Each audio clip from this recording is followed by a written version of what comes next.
maior, né? Nunca é. Mas todos os medos, sabe? Tanto que é uma coisa que eu acho que a gente pode até trazer aqui um assunto que é um pouquinho polêmico, mas é a velha questão desse coaching, não tenho nada contra, de verdade, assim, acho super legal e tudo mais, já fiz curso de PNL e tudo mais, só que eu acho que às vezes quando você se coloca para atender uma pessoa, é uma coisinha que vai englobar algo muito maior. Porque eu uma vez atendi uma paciente no consultório e ela estava ficando muito nervosa com os funcionários. E ela falou, eu quero fazer umas 2 sessões só, porque eu tô ficando muito nervosa e eu quero ver como que eu trabalho essa raiva. Beleza. E aí a gente foi, né, fui puxando, não sei o quê, não dá, 2 sessões, mas ok, fui fazendo trabalho lá de psicoterapia. E ela começou a chorar, porque ela lembrou que ela tinha sofrido um abuso sexual num ônibus. Então.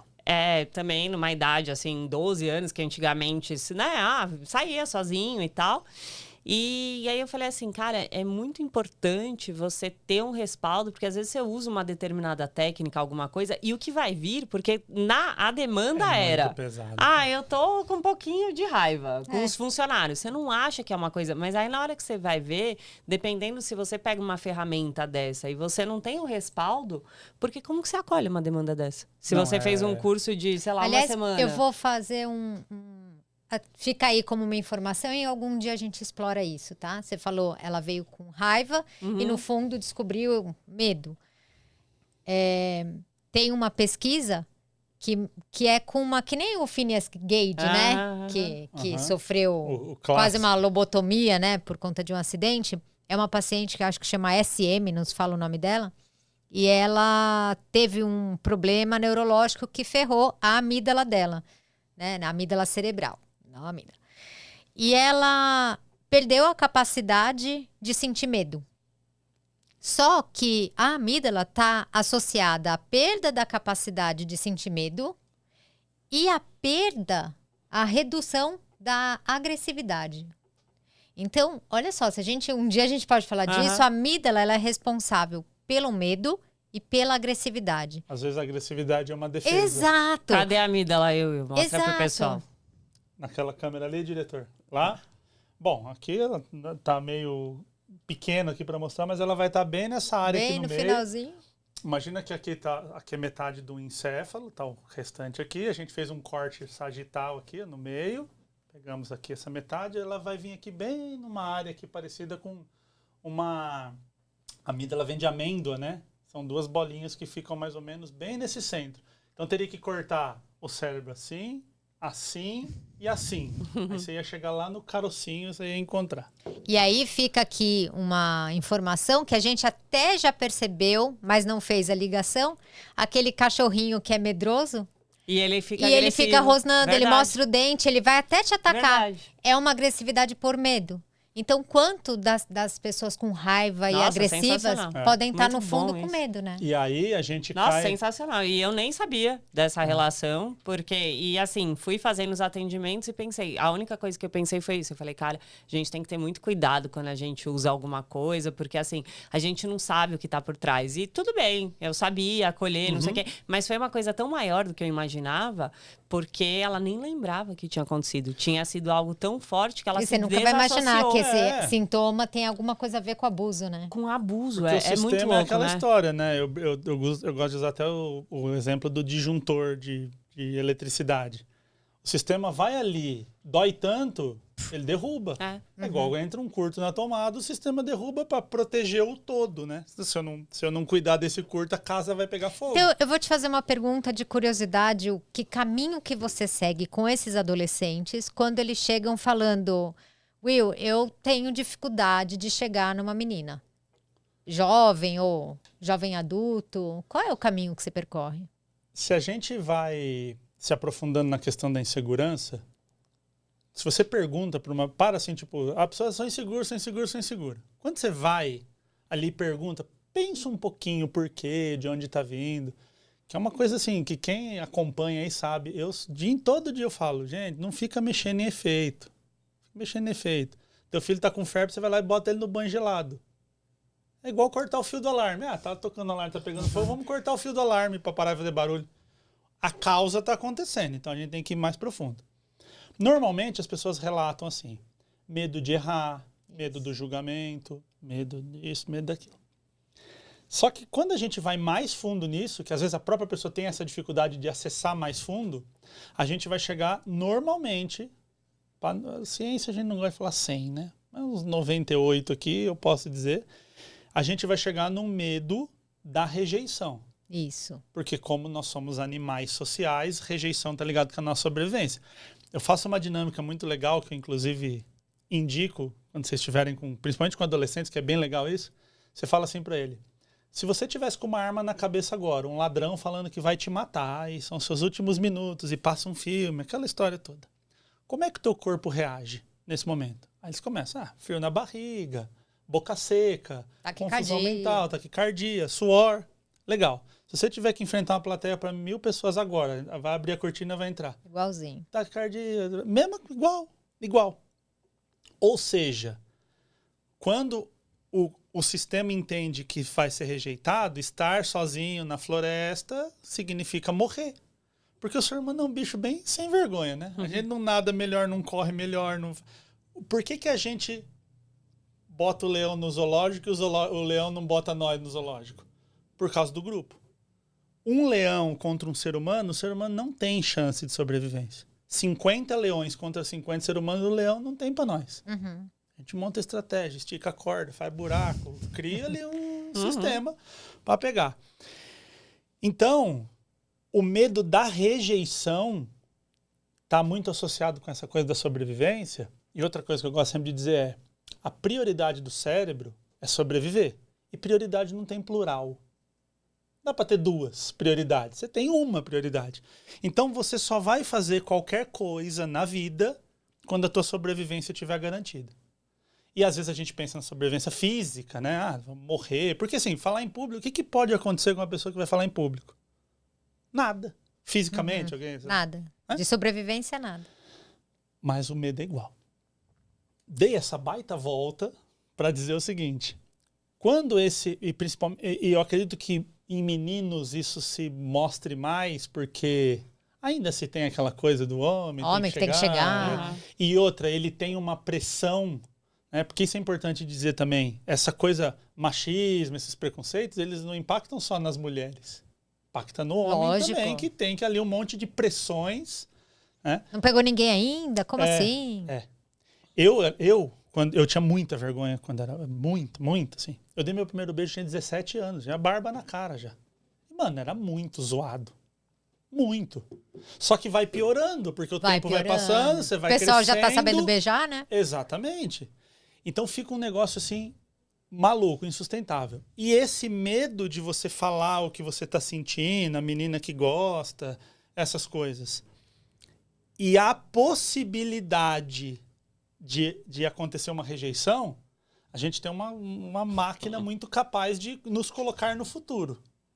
Peraí, se fazer o seguinte, tem uma avenida aqui, se eu for lá e não olhar para os lados e atravessar, aí eu começo a imaginar os carros passando em cima, não é legal atravessar sem olhar o outro lado. Eu fui lá na frente, me coloquei, vi que não é legal, voltei e tomei uma atitude.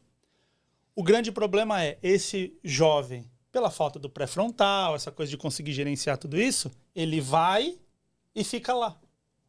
Então ele já fica imaginando o cenário, tudo acontecendo, vai contando aquelas histórias, que a gente também conta, né? Às vezes essas histórias... por isso que as ansiedades estão aí, né? E a gente está com uma maquininha um pouquinho melhor e ainda não funciona, né? Então, para esse jovem, para esse adolescente, essa possibilidade da rejeição, ela é mortal. Tipo, vai ser uma coisa muito complicada. E aí ele prefere não fazer. É melhor não fazer do que... Eu não vou atravessar essa rua, não. Exato. Então, assim, o que eu sempre digo nesses casos, eu falo pra galera, assim, quando eu tô falando direto ao adolescente, sempre falo pra eles assim, cara, relacionamento é uma construção. Tirando nos filmes, na pornografia, ao Disney, nos filmes mesmo, na novela, assim, que assim o cara chega... Deu um beijo, apaixonou. Lindo, nasceu lá, você vai olhar, vai dar uma piscadinha. E tem até um meme que é muito bom que esqueci, o Henry Cavill, aquele ator, o galanzão, pensa no Gianecchini, num cara bonitão. Ele fala assim... sair com mulheres é só pedir. Comigo sempre dá certo, né? O meme. Então, assim, tirando você que nasceu lindo e maravilhoso, Eu sempre conto a história do Abner, meu amigo de infância. O Abner era aquela criança que aprendia a tocar violão sozinho, era lindo, tinha lábios. Hoje a mulherada bota dinheiro para colocar o lábio, ele já tinha aqueles lábios grandes e tal. Lindo, talentoso, gente boa, então todas as meninas queriam ele. E eu ficava ali no rebote. Vai que sobra alguma coisa aqui, né? Igual atacante ali, o goleiro espalmou, tava ali para... Então, fora o Abner, se você for uma pessoa ali, se você for uma pessoa, nós, normal aqui, criar um relacionamento.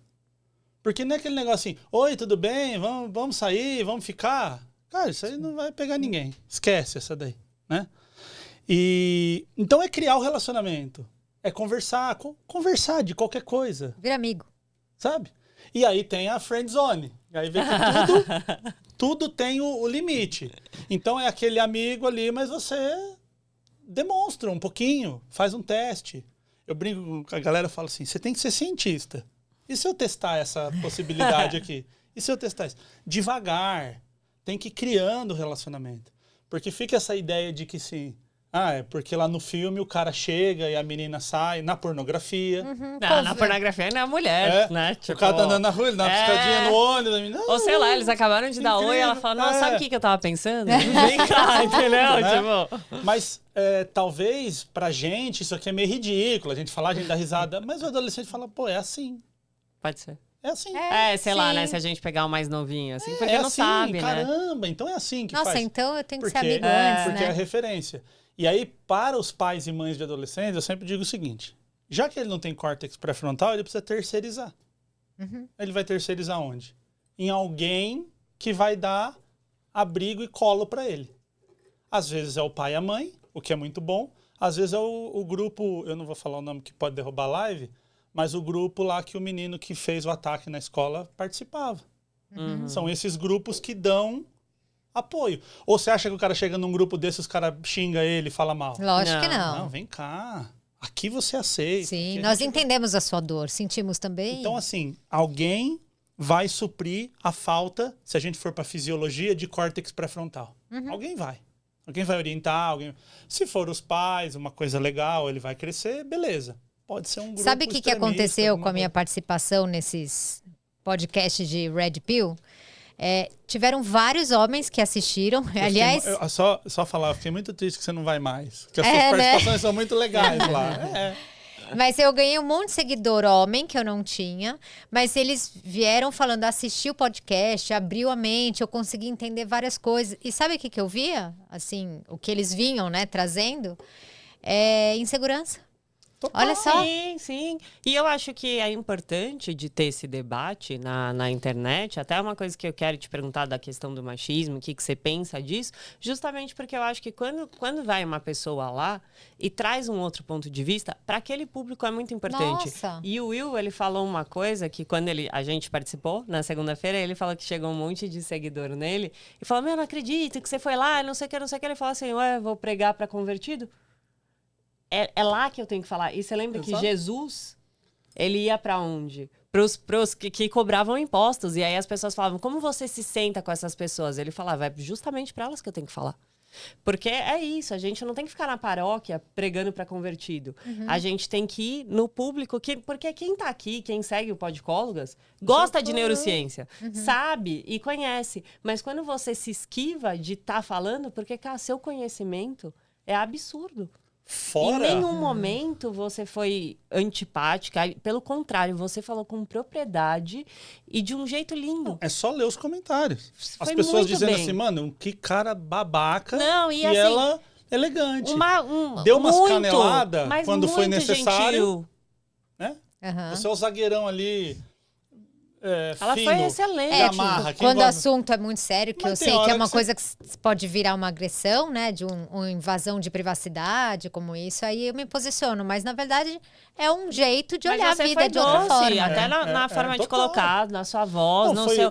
E eu acho que quem se envolveu ali são pessoas que precisam. Porque tem pessoas que realmente consomem esse conteúdo e a gente novinha, que tá lá terceirizando o córtex pré-frontal. Com dificuldade de chegar na menina. Aí você pensa assim, trouxe uma outra visão. Você fala assim, olha, relacionamento, gente, é mais do que traição. É mais do que... Pô, tem outras vertentes que envolvem uma relação. Porque assim, não é tudo preto no branco. Nem toda mulher de 35 anos tá acabada.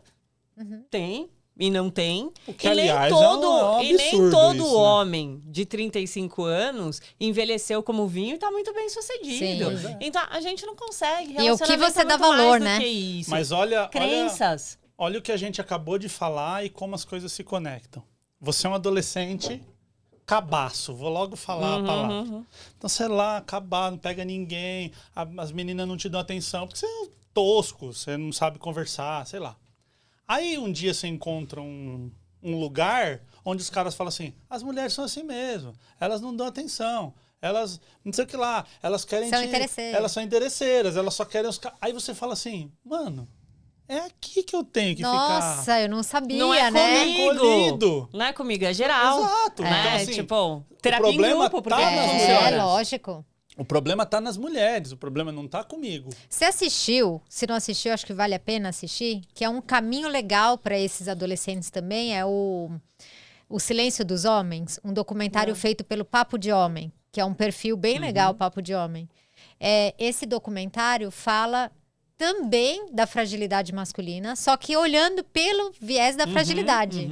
Não culpando ninguém por isso. Ser frágil.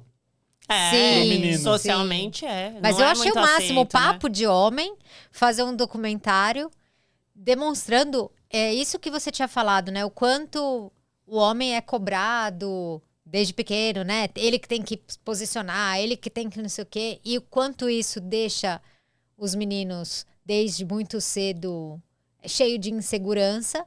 E não tem um espaço para falar, porque se falar também vão falar que eita. Porque vão rir mesmo. E até mesmo porque uma coisa que acontece bastante, que talvez seja um sofrimento pro homem, é que às vezes também você não tem o direito de falar não. Você tem que estar sempre disponível, né? Porque assim, se você não quer ficar com determinada menina, isso é viado. Você não vai pegar. Homem que é homem gosta de mulher, não importa, tem que ser mulher, entendeu? E aí, às vezes, o cara, tipo, ele não tá interessado, mas ele se força num negócio que às vezes até magoa a própria menina também, porque ela já tá mais interessadinha, não sei o quê, e aí ficou com carinha. Então, eu acho que tem uma coisa muito doente, né, no machismo que se estende para as mulheres e para os homens de forma geral, que foi o que você falou, né? Porque vai criando uma coisa. E tem uma coisa também que é importante de ser falada aqui, que é um assunto delicado, né? Mas a gente tá aqui para isso.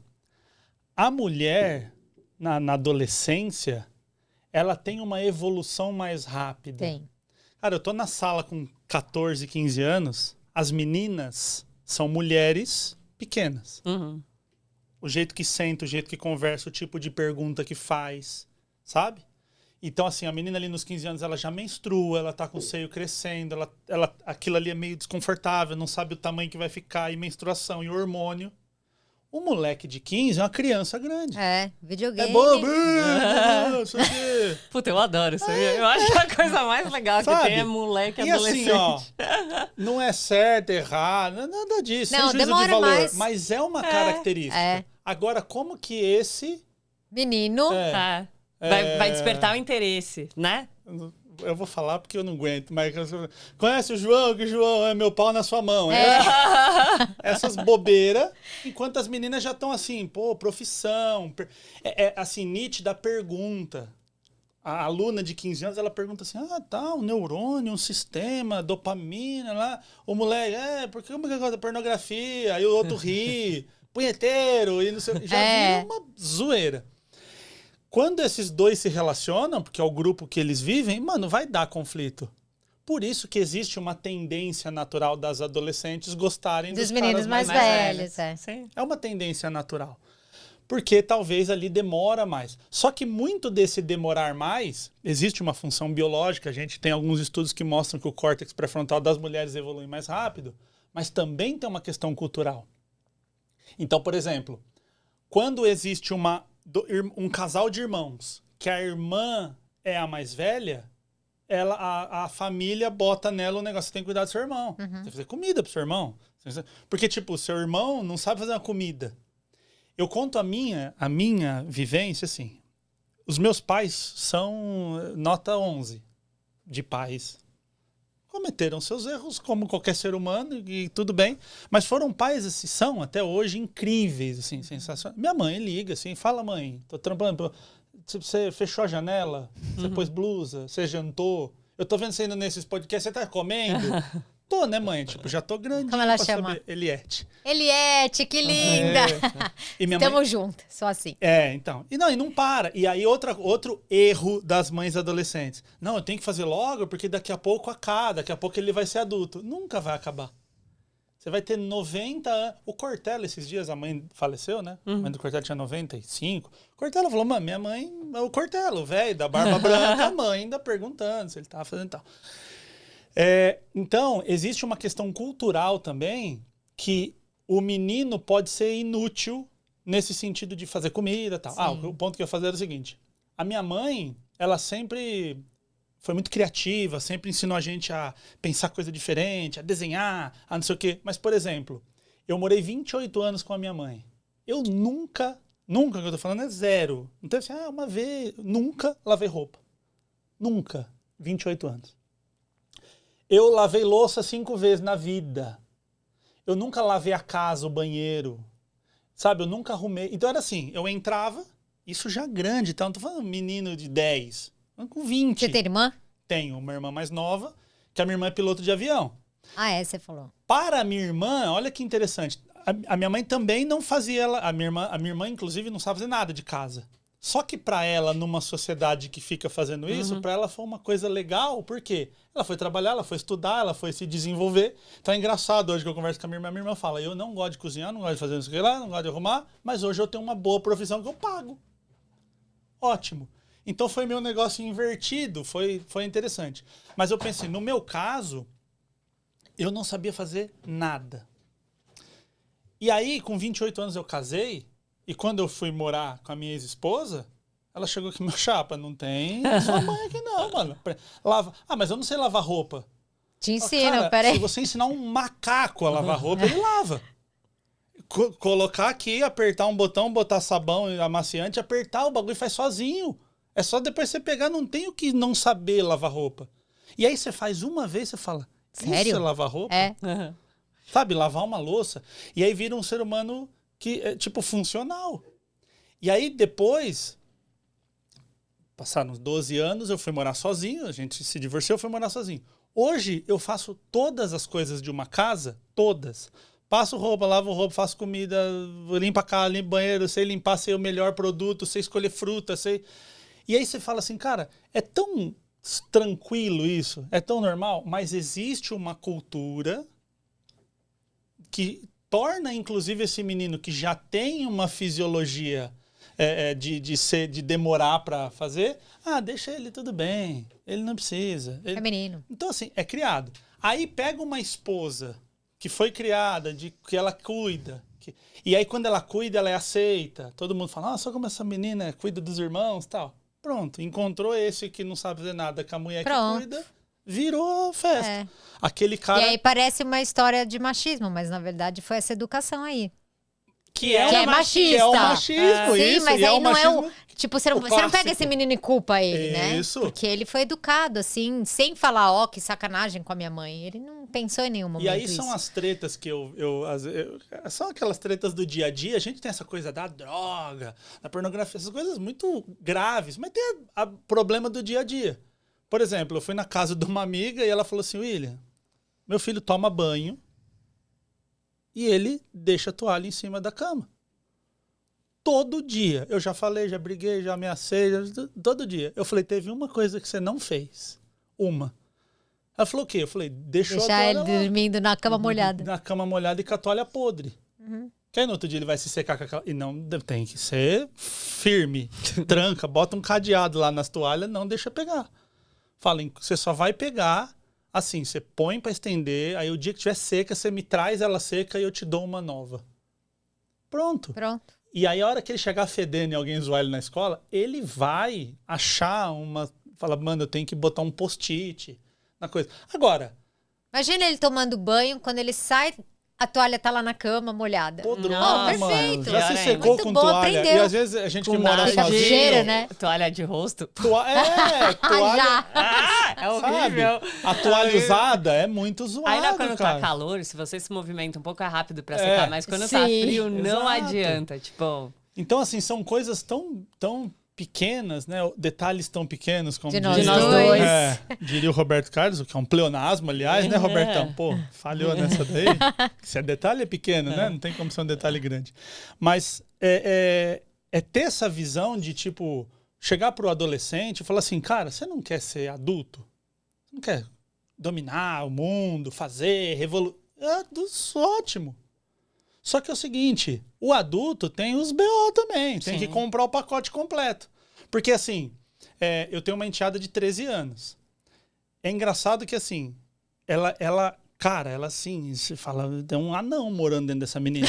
Tipo, como que sabe essas coisas, como que pensa, uma visão de mundo de... Um dia eu falei pra ela assim, imagina um casal, uma menina, ela falou, por que um menino e uma menina?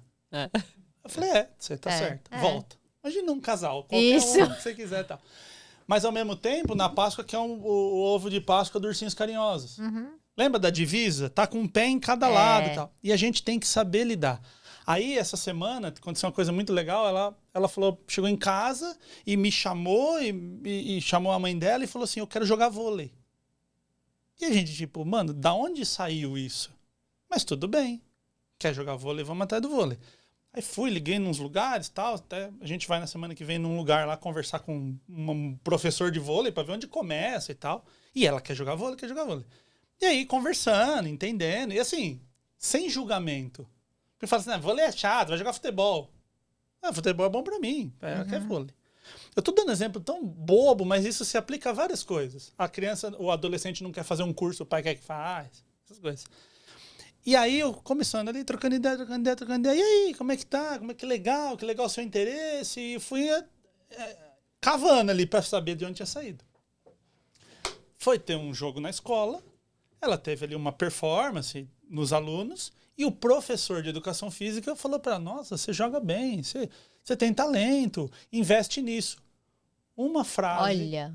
de uma pessoa que acabei de me arrepiar. Como que é? Uma frase, cara. Aí amanhã essa menina tá na Olimpíada, tá um puta negócio incrível. Fala, cara, uma frase. Se aquele professor falar assim, melhor não falar nada. Acabou. De um professor. Então, quantas coisas, pai, a mãe, o professor, o tio, eu vi as suas fotos, né, com o seu sobrinho. Você mostrou lá, você viu? Quem mostrou a foto? A mãe da criança está atrás da câmera aqui. Ela mostrou lá ao vivo a foto do seu filho e a gente viu. No podcast. Cuti-cuti. Porque eu chorei. Chorou. Aí eles ficaram... Chorou falando do sobrinho. Então, assim, são coisas... e é muito legal. Por exemplo, os filhos dos meus amigos. Às vezes eles vêm conversar comigo porque sabe que... E eu falo assim, não é que o seu pai é ruim, é que assim, o papel do seu pai e da sua mãe é te criar. Eu sou... Se você não fizer nada também, não muda nada. Encher o saco vai com a tua mãe. Então a gente também... Tio, amigo do pai... Função tio, né? Tem um papel importante. Mas olha o que uma frase... faz de diferença. Sabe? Faz. E aí eu falo muito pra Cláudia, pra minha namorada, eu falo assim pra ela. Não espere que a Larissa... vá tirar 10 na prova de matemática. Não é dela. Ela não gosta de fazer prova, não gosta de ir pra escola, aquela coisa de estudar, não sei o que e tal. Só que é o seguinte, ela argumenta que você fala, mano, não é possível. Tem um anão aí dentro. Ela tá lendo em algum lugar. Não é possível. O pai da Cláudia morreu faz 2 anos. E aí foi cremado, né? E aí chegamos em casa depois lá da cremação, aquele clima horrível. Cara, essa menina, assim, ela... 15 minutos falando ininterruptamente. Assim, a gente tem que entender que essa é a vida, essas coisas acontecem. E que ele estava sofrendo. E ela ali, falando para a família se confortar. Fala, mano, de onde que tá saindo isso aí, velho? Tem um Alexa dentro dela ali, né? Que tá dando essas informações. É muito louco. Então, esse adolescente, se eu falo assim pra ele que sucesso é fazer matemática, saber Bhaskara, ou saber a capital dos países, ou saber, sei lá, qualquer coisa dessa, acabou. Então, eu falo pra ela assim, tira 6 na prova de matemática pra sua mãe não ficar na sua orelha. Ela fala, tá bom. Beleza, aí tira 6 e passa. Só que eu falo pra ela, qual dessas você vai tirar 10? 9? Escolhe uma, pelo menos. E ela fala, não, essa daqui eu vou bem. Artes. Ela desenha vestido de noiva. Nunca viu, nunca fez aula, nunca conheceu um estilista. E sabe fazer vestido de noiva. Como que sabe? Não tem ideia. Deve ter visto no YouTube. Aprender. Tutorial, sabe? Então, o interesse mesmo. Eu nem sei por que eu cheguei nesse lugar, mas assim... Porque a gente estava falando de autorresponsabilidade. Acho que você trouxe um tema muito importante com a relação da questão da toalha.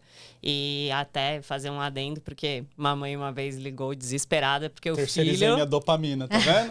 Faltou... o filho... não queria fazer a lição. E ela falou assim, não, porque... E ele tem TDAH, né? Então, é um paciente que eu acompanho por causa disso.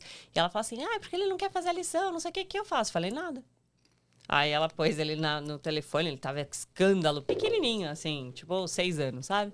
Aí ela falou, nada, porque ele não... Já tô aqui há 2 horas, não sei o que. Eu falei, você não quer fazer a lição? Ele falou, não. Eu falei, o que você quer fazer? Ele falou, quero jogar, não sei o que. Eu falei, então fecha o caderno, vai jogar. E amanhã, quando você chegar, você vira pra sua professora e fala assim, eu não fiz porque eu não tava afim. Eu quis jogar. Aí ela falou, nossa, e aí ele fez aquela cara assim, né? Eu falei, a responsabilidade é dele, não é sua. É louco a responsabilidade é dele. Ah, deixa ele um intervalo sem poder ir pro recreio. Vamos ver quanta lição ficar sem fazer. Pronto, falei, você não tem que se preocupar, porque passou, você já avisou, não já avisou? Você não se disponibilizou? Então ele chega amanhã e fala, não fiz. Por que você não fez? Não queria. Tem um teste na neurociência, talvez vocês já tenham visto, mas quem está assistindo, alguém não tenha visto, vai ser interessante. Tem uma macaca e um filhote num lugar lá de teste. E tem algumas raças, o bonobo, eles gostam de comer aquela aranha como um petisquinho, assim. Eles comem aranha. Aí os caras pegam um tubo de ensaio, assim, e jogam uma aranha dentro do tubo de ensaio. E põem lá pro filhote. A mãe tá dormindo, eles põem pro filhote. E o filhote fica botando o dedo, pega ferramenta, tenta tirar e não sai. É um negócio assim de vidro. E aí ele vai lá e chama a mãe. Acorda a mãe, aí mostra pra ela tal que ele quer comer. A mãe vai numa água que tem lá, enche a boca de água, joga a água dentro do tubo de ensaio, a aranha sobe. Caraca, o que a mãe faz? Inteligente. O que a mãe faz? Come. Come a aranha. Fala pra ele, agora se você quiser comer, você já aprendeu como que faz. Ela não tira a aranha e dá pra ele. Ela tira a aranha e come. E fala, tá vendo como que é? A hora que você tiver esse problema, você faz igual. E aí nós temos uma situação... Muito bom, hein? Que tem uns números meio perdidos ainda na ciência, mas por volta aí de 1 ano e meio a 2 anos era a nossa gestação. Era muito quando a gente era quadrúpede. Ficando bípede, o canal ali vaginal não atendia porque a nossa cabeça é muito grande perante o corpo. Ou seja, o bebê que ficava 1 ano e meio na gestação, ele morria. Então, seleção natural vai diminuindo. Então, ali 9 meses, 40 semanas, né? Foi o que ficou bom. Só que quando você tira antes da hora, não está pronto ainda. Tanto que a neurociência fala dos 1000 dias, que são os 2 primeiros anos. Que a gente deveria estar no útero. Quando a gente assiste o Discovery Channel lá, nasce a girafa. Já sai andando. O ovo quebra lá da tartaruga, elas correm para o mar. Tá pronto. A gente não nasce pronto. O que acontece? O filho depende dos pais para sobreviver. Por isso que a aprovação é tão importante. Porque assim, se os meus pais não gostarem de mim, eu simplesmente morro. Então a gente já vem com um drive... De fofura. De fofura, lógico, porque cuidar de uma criança não é fácil. Se ela não tivesse aquela característica tão fofinha, maravilhosa de você querer estar perto, né? Porque você vê lá, por exemplo, a leoa ataca a zebra lá e tem filhote, ela não ataca o filhote. Ela eu não posso fazer isso. Tem uma coisa ética, né? É louco, de um bicho selvagem e tal. Então, assim, o filho precisa ser aceito, só que tem o outro lado. A mãe cria e tem uma coisa ali. Depende de mim. Olha como eu sou importante. Olha como eu sou importante. Vai crescendo, vai crescendo. Olha como eu sou importante. Não, deixa eu vou pegar comida, eu vou pegar isso aqui, eu vou cortar as coisas no prato e vai crescendo. Daqui a pouco tem um marmanjão de 40 e a mãe tá cortando o bife pra ele. E já foram os 1000 dias, né? Também tem uma coisa... Faz tempo, né? Também tem uma coisa dessa mãe e sem, obviamente, julgamentos. Lindo, eu amo minha mãe liga pra mim, porque é importante, né? Tanta gente queria ter a mãe ligando e perguntando e tal. Mas, assim, chega uma hora que tem que deixar se ferrar um pouquinho também.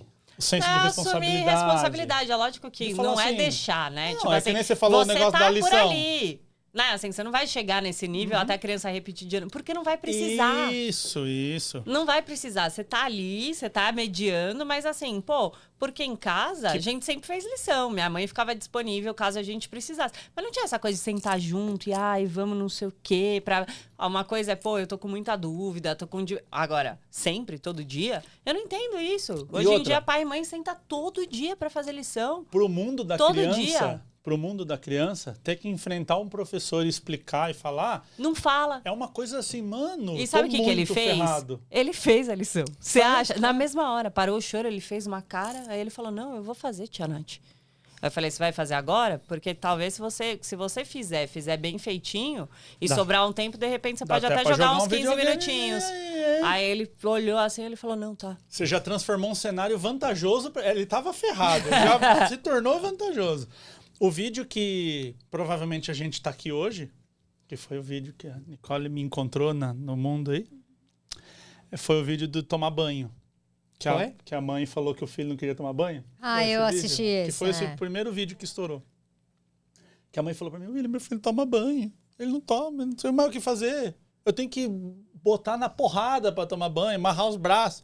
Eu falei, mas quem disse que tem que tomar banho? E aí... Cara, é tão assim, normal de quem tá de fora palpitando na vida dos outros, porque a minha função é a mais gostosa que tem. Dar palpite na vida dos outros é muito mais legal. Eu falei pra ela assim, pra que tem que tomar banho? Aí ela parou, ficou pensando, meio tipo, mas é muito contrassenso. Nossa, mas vai ficar fedido. Por que você toma banho? Fedido. Por que você trabalha? Porque senão a gente fala assim, cara, não vamos trabalhar mais. Vamos ficar sem fazer nada? Pra praia? Vamos pra praia. Mas aí vai vir o boleto, vai cair, vai ter problema, vai ter um monte de consequência isso. Essas consequências fazem com que a gente faça o que a gente faça. Ele não tem consequência. E ele ainda pode jogar a culpa em você de falar assim, minha mãe que me obriga, minha mãe que é chata, minha mãe que fala. E aí eu falei pra ele, deixa 3 dias. Faz um teste. 3 dias, só pra ver. Aí o moleque, mano, pé preto, sabe?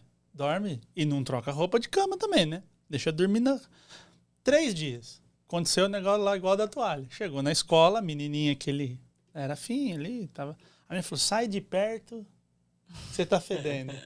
Pronto, agora tem que tirar do banho. Lógico, porque... passa até perfume, né? Consequência. Então, se a gente ficar resolvendo esses problemas, que eu, de novo, entendo, acho que a mãe não quer ver o filho, o pai, a gente tá falando muito da mãe, mas, né, felizmente... Mas pensar sobre as atitudes, ao invés de fazer o que, eu tenho que fazer, porque ele tem que fazer, né? Ou tipo, tem um problema, como que você resolve? Que se esse jeito não tá funcionando, que tal pensar em outro? E assim, né? tô com você, mas você vai ter que resolver. Isso. Sabe que minha mãe tem uma frase que eu amo Truco. e eu falo... Truco, a gente adoro. vai jogar daqui a pouquinho. Conversar, já baralhar. Que eu gosto pra caramba dessa frase dela. Ela sempre falou assim pra mim, eu sempre vou estar do seu lado e toda a dor que você sentir, eu vou sentir. Mas quem vai carregar a cicatriz é você. Olha isso, cara. Já vou roubar o nome da frase da E sua eu mãe. falo isso pra todo mundo, assim. Eu falo, eu tô do seu lado, não sei o quê. Mas a dor é sua.